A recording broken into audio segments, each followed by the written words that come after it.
आप सभी लोगों को मेरा नमस्कार। जय मां चंडी, जय शंकर। मैं आप सभी लोगों को और एक नए वीडियो में स्वागत करता हूं। आज के वीडियो में मैं आप सभी लोगों को पाशुपतास्त्र का साधना बताने जा रहा हूं। ये साधना विधान में मैं आप सभी लोगों को पाशुपतास्त्र का स्थापना विधि, पाशुपतास्त्र का पूजन तथा पाशुपतास्त्र का साधना के सही किस तरह से प्रयोग किया जाए इसके ऊपर भी बताऊँगा, और क्या क्या इसके प्रयोग हैं, किस तरह से आप अपने सामान्य गृहस्थ जीवन में इस पाशुपतास्त्र से लाभ उठा सकते हैं इसके ऊपर भी मैं बताऊंगा। तो पहले हम चर्चा कर लेते हैं पाशुपतास्त्र के ऊपर। कहा जाता है कि ब्रह्मा जी से लेकर स्थावर पर्यंत जो भी संसार के बसवर्ती प्राणी हैं वे सभी भगवान शिव के पशु कहलाते हैं, और उनके पालक अथवा पति हैं होने के कारण महादेव शिव को पशुपति कहा जाता है।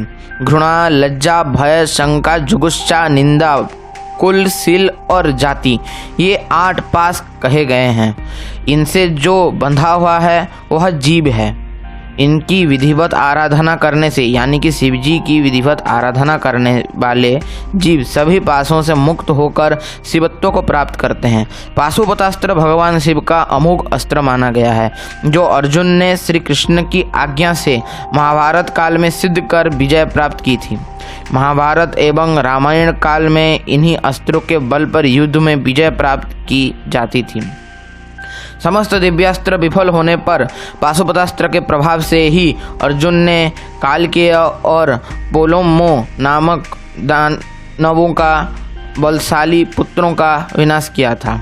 इस अस्त्र के प्रभाव से मनुष्य सर्वव्याधियों पर तत्काल विजय प्राप्त कर सकता है। असाध्य रोग, ऊपरी बाधा, शत्रु पीड़ा, ग्रह दोष, मृत्युतुल्य संकट एवं दुर्भाग्य तथा दुर्लभ परिस्थितियों में, यानी कि मनुष्य के जो अकुल परिस्थितियां यानी कि विपरीत परिस्थितियां हैं, उन परिस्थितियों में वो इन अस्त्रों के प्रभाव से जीत जाता है। अस्त्रों में देवता की असाधारण दिव्य ऊर्जाएं विद्यमान होती हैं, इसलिए इन अस्त्रों की सिद्धि करने हेतु गुरु का मार्गदर्शन आवश्यक होता है। बिना गुरु के मार्गदर्शन के ये अस्त्र निर्माण, अस्त्र का प्रयोग तथा अस्त्र का साधना नहीं करना चाहिए। स्पेशली जिन लोगों के गुरु नहीं हैं वो लोग इन दिव्यास्त्रों के ऊपर बिल्कुल भी हाथ ना मारें, ये एक विनती है। पहली चीज़, ज्ञान के लिए मैं ये वीडियो आप सभी लोगों के लिए बना रहा हूँ। जो लोग सच में सीखना चाहते थे, यानी कि इस विद्या को जानना चाहते थे, बस आप सभी लोगों को बताने के लिए इस विद्या को मैं उजागर कर रहा हूँ। पहली चीज़ देखिए, बिना गुरु के ये अस्त्र साधना ना कीजिएगा, नहीं तो आपको बहुत बड़ी नुकसान झेलनी पड़ सकती है। अगर आपके गुरु हैं, गुरु से आदेश लीजिए, गुरु से इस मंत्रों का दीक्षा प्राप्त कीजिए, तभी जाके आप पाशुपतास्त्र निर्माण आदि का कार्य कीजिए और उसको प्रयोग कीजिए। अभी बात करते हैं पाशुपतास्त्र के निर्माण के ऊपर। जैसे त्रिशूल बनाए जाते हैं, आप उस तरह से सोने, चांदी या फिर पीतल पे पाशुपतास्त्र का निर्माण कीजिए। निर्माण करने के बाद उस गणपति पूजन, मातृकाओं का पूजन इत्यादि संपन्न करते हुए उस पाशुपतास्त्र का जो आप निर्माण किए हैं उसका अग्नितरण स्नान कीजिए। स्नान करने के बाद उसमें विधिवत पाशुपतास्त्रों के मंत्र तथा प्राण प्रतिष्ठाओं के तांत्रिक विधि से उस पाशुपतास्त्र का प्राण प्रतिष्ठा कीजिए। इस समय ध्यान रखिएगा कि शिव जी का भी उपासना करना आवश्यक है, नहीं तो बिना शिव जी की उपासना के पाशुपतास्त्र का प्राण प्रतिष्ठा नहीं हो पाता। यानी कि जब पाशुपतास्त्र प्राण प्रतिष्ठा करेंगे उससे पहले आपको पशुपतिनाथ का पूजन आवश्यक है। तो पहले पशुपतिनाथ का पूजन, फिर उसके बाद पाशुपतास्त्र का विधिवत पीतल, चांदी या फिर जो सोने से बना हुआ पाशुपतास्त्र के ऊपर प्राण प्रतिष्ठा कीजिए। प्राण प्रतिष्ठा करने के बाद पाशुपतास्त्रों के मंत्रों से उस अस्त्र का 1,00,000 बार अभिमंत्रित कीजिए। अभिमंत्रित करने के बाद उसको अपने घर में स्थापना कीजिए। ऐसा करने से आपके घर में ऊपरी बाधा, प्रेत बाधा इत्यादि नहीं रहते हैं। उस पाशुपतास्त्र का विधिवत पूजन करने पर भगवान शिव पशुपति बहुत जल्दी प्रसन्न होते हैं। आपके सारे जो दुख कष्ट हैं वो दूर हो जाते हैं। घर में धन धान्य ऐश्वर्य वृद्धि होता है, तथा जब आप इसका विधिवत प्रयोग करना जानते हैं तो आपके सारे जीवन के कष्ट तथा दुखद परिस्थितियाँ भी टल जाती हैं। ये बोला गया है पाशुपतास्त्र के ऊपर। तो इसमें ये पाशुपतास्त्र बोला तो गया है, इसके प्रति बहुत लोग आकर्षित होकर अपने घर में पाशुपतास्त्र रख भी लेते हैं, लेकिन उनको उस पाशुपतास्त्र रखने के पर विपरीत परिस्थितियों का सामना करना पड़ता है। जैसे कि अगर पाशुपतास्त्र का प्राण प्रतिष्ठा घर में कर देते हैं वो लोग, तो ऐसा होता है कि वो बहुत लोग उधर जो पाशुपतास्त्र का स्थापना करता है वो शायद विक्षिप्त हो जाता है। आधा अर्ध विक्षिप्त हो जाता है, उसके घर में कलेश बने रहते हैं, धन हानि होने लगते हैं, प्राण पीड़ा इत्यादि का जो दुखद परिस्थितियाँ उत्पन्न होने लगते हैं, इस तरह से परिस्थितियाँ उत्पन्न होने लगती हैं। ऐसा क्यों होता है? ऐसा इसलिए होता है कि बिना गुरु निर्देश के, बिना दीक्षित के, बिना आपसे कुल दीक्षा प्राप्त साधक अगर पाशुपतास्त्र मंत्र तथा पाशुपतास्त्र विद्याओं का प्रयोग करता है तो इस प्रकार से उसको क्षतियाँ झेलनी पड़ सकती हैं। तो पहले सभी लोग, जैसे मैंने पहले भी बताया, गुरु से दीक्षा प्राप्त कीजिए, दीक्षा मंत्रों का जाप कीजिए, गुरु से इस मंत्र का दीक्षा लीजिए, गुरु से आज्ञा लेके ही इस अस्त्रों का प्रयोग, उपयोग तथा इसका स्थापना इत्यादि कीजिए। तो अभी मैं आप सभी लोगों को पाशुपतास्त्र का मंत्र का विनियोग तथा न्यास विद्या इत्यादि बताता हूँ। पाशुपतास्त्र मंत्र का जो विनियोग कुछ इस प्रकार है। ओम अस्य मंत्रस्य ब्रह्मा ऋषिः गायत्री छंदः पाशुपतास्त्र रूपी पशुपति देवता मम सर्व कार्य सिद्ध्यर्थे जपे विनियोगः। ये बोल के अपने दाएं हाथ में लिया हुआ जल आप पानी पे नीचे छोड़ देते हैं। जो दाएं हाथ में जो जल लिया है उसको नीचे छोड़ देते हैं भूमि पर। इसके बाद आता है हृदयन्यास। इसमें करन्यास नहीं है, सीधा हृदयन्यास पे आते हैं। तो हृदयन्यास कुछ इस प्रकार है। ओम हृदयाय नमः, ये बोल के अपनी जो हार्ट को टच करें। ओ स्लिम शिरसे स्वाहा, ये बोल के अपने सिर को टच करें। पशुम शिखाय वसट, ये बोल के अपनी जो चोटी का स्थान है उसको टच करें। हुम कवचाय हुम बोल के अपनी जो जैसे करते हैं ना कि राइट वाले हाथ को लेफ्ट हाथ में और लेफ्ट वाले हाथ को राइट हाथ में ऐसे टच करिए। फट नेत्रत्रयाय बोसट, ये बोल के अपनी तर्जनी, मध्यमा और अनामिका को अपने त्रिनेत्रों में टच कीजिए। त्रिनेत्र का बहुत लोग नहीं जानते हैं। आपकी जो दो आँख होते हैं उसमें तर्जनी और जो अनामिका लगेंगे और जो मध्यमा उंगली है वो आपके आज्ञा चक्र पे ऐसे टच करेंगे। इसे बोलते हैं नेत्रत्रयाय वसट। स्लिम पशु हुम फट अस्त्राय फट, ये बोलते हुए अपने सिर से आपके जो राइट हैंड के जो तर्जनी और मध्यमा उंगली है उसको घुमा के अपने हाथ में 3 बार ताली बजाते हैं। ये हो गया आपका अस्त्राय फट। अभी आता है पशुपति अस्त्र का ध्यान, यानी कि पाशुपतास्त्र का ध्यान। तो पाशुपतास्त्र का ध्यान कुछ इस प्रकार है, धीरे धीरे बता रहा हूँ। आपके स्क्रीन पर भी ये सब कुछ लिख दूंगा मैं, आप सभी लोग उससे देख के ले लीजिएगा, लिख लीजिएगा किसी डायरी पे, ताकि आपको जानकारी अच्छे से मिल सके। ध्यान कुछ इस प्रकार है। मध्यार्नाक समप्रभम शशिधरम भीमाटहासोज्ज्वलम त्रक्षम पन्नगभूषणम शशिशिखा शंस्रोस्फुरन् दुर्जम हस्तांजुस्त्रिशिखं समुद्गरसि रमसिं शक्ते दधानं विभुं दृष्टं भीमचतुर्मुखं पशुपते दिव्यास्त्ररूपं स्मरेत्। ये बोल के ध्यान होता है। ये मैं आपकी ये स्क्रीन पे भी दे दूंगा। अभी जो जानते हैं पशुपति मंत्र, यानी कि पाशुपतास्त्र का मंत्र। पाशुपतास्त्र का जो मंत्र है वो है ओम स्लिम पशुम हुम फट। फिर से बोल देता हूँ, आप सभी लोगों को पता चल जाए। ओम स्लिम पशुम हुम फट। और एक बात बोल देता हूँ, अच्छे से सुन लीजिए। ओम स्लिम पशुम हुम फट। यह है पाशुपतास्त्र का मंत्र।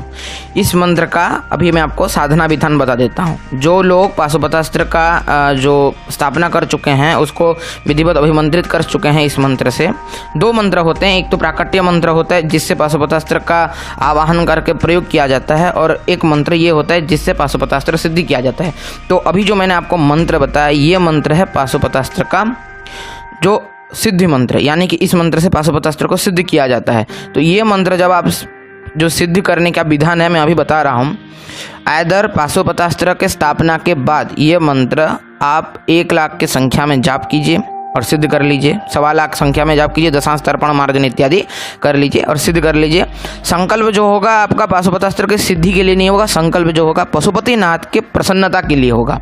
ध्यान देखिए, सुनिए। अगर पाशुपतास्त्र की सिद्धि के लिए अगर आप ये जाप करेंगे तो आपका बहुत खतरनाक अनुभव भी होंगे, और चाहे तो बहुत अगर ज़्यादा प्रॉब्लम हुई तो आपका जान भी जा सकता है, क्योंकि कलयुग में दिव्यास्त्रों का प्रयोग बहुत कम मात्रा में होता है। अभी के टाइम में किसी जो विद्वान होते हैं, विद्वान ब्राह्मण इत्यादि जो भी होते हैं, उनके पास शायद ही किसी के पास इतना कुंडलिनी का ऊर्जा होगा कि वो इस पाशुपतास्त्र का वेग को झेल पाएगा।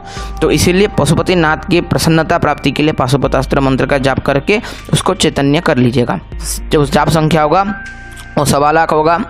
आपका जो माला होगा रुद्राक्ष होगा, आपका जो दीपक जलेगा वो आपका गाय का घी का दीपक जलेगा। दिशा उत्तर या फिर पूर्व होगा, मेरी मानिए तो उत्तर की ओर जाप कीजिए या फिर किसी शिव मंदिर में जाके इसका अनुष्ठान संपन्न कीजिए, पहली चीज़। दूसरी चीज़, अगर आपको इसको और भी आसानी से सिद्ध करना है, अगर आपको एक दिन में सिद्धि चाहिए तो किसी ग्रहण काल में, चंद्र ग्रहण या फिर सूर्य ग्रहण में, ग्रहण आरंभ होते ही स्नान इत्यादि संपन्न करके, अपने दिशा बंधन इत्यादि संपन्न करके, पाशुपतास्त्र जो देव हैं उनका पूजन करते हुए ग्रहण के समय, यानी पशुपतिनाथ का पूजन करते हुए इस मंत्र का करीबन 51 माला जाप कीजिए। इससे भी ये मंत्र सिद्ध हो जाता है, चैतन्य हो जाता है। सिद्ध तो नहीं बोल सकते, चैतन्य हो जाता है। अगर फिर भी आपको ये नहीं होता है चैतन्य, अगर आपको लगता है और भी कोई अच्छा अनुष्ठान करना चाहिए और भी सामान्य दिन बोलते हैं, तो आप कृष्ण पक्ष की चतुर्दशी या फिर शुक्ल पक्ष की चतुर्दशी में अर्धरात्रि में शिव मंदिर में जाके पशुपति मंत्र, यानी कि जो ये मैंने जो पाशुपतास्त्र मंत्र बोला है, उस पाशुपतास्त्र मंत्र का 108 माला जाप कीजिएगा। इससे भी वो मंत्र चैतन्य हो जाता है। और उसके बाद आप हर रोज़ 1 माला जाप करके, इसको चैतन्य करने के बाद आप हर रोज़ इसका 1 माला जाप कीजिएगा। इससे आपका ये मंत्र चैतन्य होता रहेगा और पावर आपको देता रहेगा, पहली चीज़। अभी बात ये आते हैं कि इस मंत्र का जो चैतन्य करने के बाद प्रयोग क्या क्या हो सकता है। देखिए, प्रयोग करने के लिए आपको इसका जो मंत्र है, कौन सा मंत्र, इसका जो प्राकट्य मंत्र है, प्राकट्य मंत्र जानना पड़ेगा। मैं आप सभी लोगों को इधर प्राकट्य मंत्र बता दूंगा, लेकिन मैं आप सभी लोगों को ज्ञान के लिए इस प्राकट्य मंत्र को बताऊंगा। नहीं तो अगर आप सभी लोग इस प्राकट्य मंत्र का प्रयोग करना चाहते हैं तो आपको भारी नुकसान भी झेलना पड़ सकता है। यानी प्राकट्य मंत्र, अगर आप मंत्र सिद्धि के बाद, जैसे पाशुपतास्त्र का मंत्र सिद्धि के बाद अगर आप प्राकट्य मंत्र से अगर पाशुपतास्त्र का आवाहन करते हैं और उसके ऊपर कुछ प्रयोग करते हैं बिना गुरु के आदेश के, बिना किसी के निर्देश के, बिना सुरक्षा के, तो आपको भारी विपरीत परिस्थितियों का सामना करना पड़ सकता है। तो पाशुपतास्त्र का जो प्राकट्य मंत्र है कुछ इस प्रकार है। ओम नमो पाशुपतास्त्र स्मरण मात्रेण प्रकटय प्रकटय शीघ्रम आगच्छ आगच्छ मम सर्वशत्रुन सैन्यम विध्वंसय विध्वंसय मारय मारय हुम फट। यह प्राकट्य मंत्र। मंत्र सिद्धि के बाद, यानी कि पशुपतास्त्र के मूल सिद्ध मंत्र को सिद्ध करने के बाद जो स्लिम पशु हुम फट मंत्र है, ओम स्लिम पशु हुम फट, इस मंत्र का जागृत या फिर चैतन्य करने के बाद आपको पशुपतास्त्र का जो प्राकट्य मंत्र है अगर प्रयोग करना है तो किसी भी जो शत्रु है, अगर आपके आगे शत्रु है तो आप किसी धूल में, किसी पत्थर में इस पाशुपतास्त्र के मंत्र का प्राकट्य मंत्र 3 बार पढ़ के और उसके बाद 3 बार पढ़ लीजिए पाशुपतास्त्र का प्राकट्य मंत्र। उसके बाद पशुपति मंत्र का 109 बार जाप करके अगर पशु जो क्या बोलते हैं शत्रु के ऊपर फेंक देते हैं तो शत्रु उधर ध्वंस हो जाते हैं बोल के इसका एक प्रयोग बताया गया है। ये कहाँ तक सत्य है, कहाँ तक ये है, इसका कुछ प्रमाण नहीं है मेरे पास, लेकिन मेरे पास जो प्रमाण है, मैंने जो खुद प्रयोग किए हैं उसके ऊपर मैं आपको बता देता हूँ। किसी को अगर ज्वर व्याधि है, यानी कि किसी को अगर तीव्र ज्वर आ रहा है, ठीक नहीं हो रहा है, तो आप क्या कीजिए, पशुपति जो मंत्र है, मूल मंत्र है ओम स्लिम पशु हुम भट, इस मंत्र से चैतन्य करने के बाद स्पेशली पाशुपतास्त्र का जो दिव्यास्त्र आपके घर में स्थापित होना चाहिए और इस मंत्र का आप हर रोज जाप करना चाहिए, तभी जाके ये प्रयोग काम देता है। अगर ऐसा है तभी आप इस प्रयोग को कर सकते हैं। जो मूल मंत्र का जाप करते हुए, ओम स्लिम पशु हुम फट मंत्र का जाप करते हुए अगर आप पानी को अभिमंत्रित करके 108 बार उस मंत्र का पढ़ को पानी को अभिमंत्रित कर लीजिए। अभिमंत्रित पानी को अगर किसी को अगर ज्वर है, यानी कि जो ज्वर ज़्यादा टाइम से हो रहा है, डॉक्टर का मेडिसिन करने के बाद भी नहीं उतर रहा है, तो उसको पिला दीजिएगा। इससे क्या होगा कि वो व्यक्ति 2 से 3 दिनों के अंदर ठीक हो जाता है। हर रोज़ पिलाते रहेगा जब तक वो ठीक ना हो जाए, देखिएगा वो धीरे धीरे ठीक हो जाएगा। पहला प्रयोग ये मैंने बता दिया। दूसरा प्रयोग भूत प्रेत बाधाओं का ऊपर है। अगर किसी के ऊपर ऊपरी हवा है, अभी मैं भूत प्रेत का प्रॉपर बाधा निवारण का प्रयोग नहीं बता रहा हूँ, सीधा ऊपरी हवा का थोड़ा सा बता दे रहा हूँ, जिसको बोलते हैं छाया हवा, जो छाया लग गई है बोलते हैं, उस तरह से जो हवा ऊपरी हवा कुछ लग गई है उस तरह से बोल रहे हैं। तो ऊपरी हवा जिसके ऊपर लग चुकी है तो आपको क्या करना है, उसके ऊपर से आपको जो मोर पंख है या फिर शिवजी के जो शिवलिंग का बेलपत्र है, ये बेटर होता है, शिवलिंग के बेलपत्र ला लीजिए। उसके जो माथे पर उसको टच कीजिए और पशुपति मंत्र का आप 108 बार जाप कर दीजिए और उसके जो ऊपर से नीचे तक, सिर से ऊपर से नीचे तक इस तरह से 7 बार घुमा के वो बेलपत्र को किसी चौराहे या फिर किसी जगह पे, ऐसे जगह पे डाल दीजिए जहाँ पे कोई नहीं होता है, यानी कोई जाता आता नहीं है, तो उस जगह पे डाल दीजिएगा। ये वो बिल्कुल अच्छा हो जाएगा, यानी कि उसकी जो ऊपरी हवा है वो दूर हो जाएगी। अभी जो नवग्रह कष्ट निवारण का जो प्रयोग है कुछ इस प्रकार है कि इस मंत्र से आपको करीबन अगर देखा जाए तो इस मंत्र का आपको अगर किसी के लिए नवग्रह पीड़ा दूर करना है तो आपको 1.25 लाख अनुष्ठान अगर करते हैं तो बहुत अच्छा है। अगर नहीं करते हैं तो 50,000 मंत्रों का उसके लिए संकल्प लेके जाप कीजिए नवग्रह बाधा दूर करने के लिए, और घी से दशांश हवन कीजिए। घी हवन सामग्री मिला के आम की लकड़ी पे दशांश हवन कीजिए। ध्यान रखिए इस अनुष्ठान के करते समय पशुपतस्त्र का पूजन, पशुपति नाथ का पूजन तथा अपने गुरु का आदेश लेके ही इन प्रयोगों को कीजिएगा, नहीं तो ये प्रयोग सक्सेस भी नहीं होंगे। अगर आप बिना गुरु के आदेश के ये प्रयोग करने की कोशिश करते हैं तो आपको भारी नुकसान भी उठाना पड़ सकता है। तो यह है नवग्रह दोष पीड़ा का जो निवारण का प्रयोग। अभी जानते हैं इसका जो रक्षात्मक प्रयोग। अभी किसी जगह आप जा रहे हैं, आप जान लिए हैं कि उस जगह पे बहुत नेगेटिव एनर्जियां हैं, तो आप क्या कीजिए, इस मंत्र का 51 टाइम जाप करके अपने हाथ में फूंक लीजिए तथा अपने छाती में फूंक लीजिए, और अपने हाथ में फूंकने के बाद अपने सारे शरीर को उसमें टच कर दीजिए। इससे क्या होगा कि आपका शरीर एक तरह से बंधन हो जाएगा।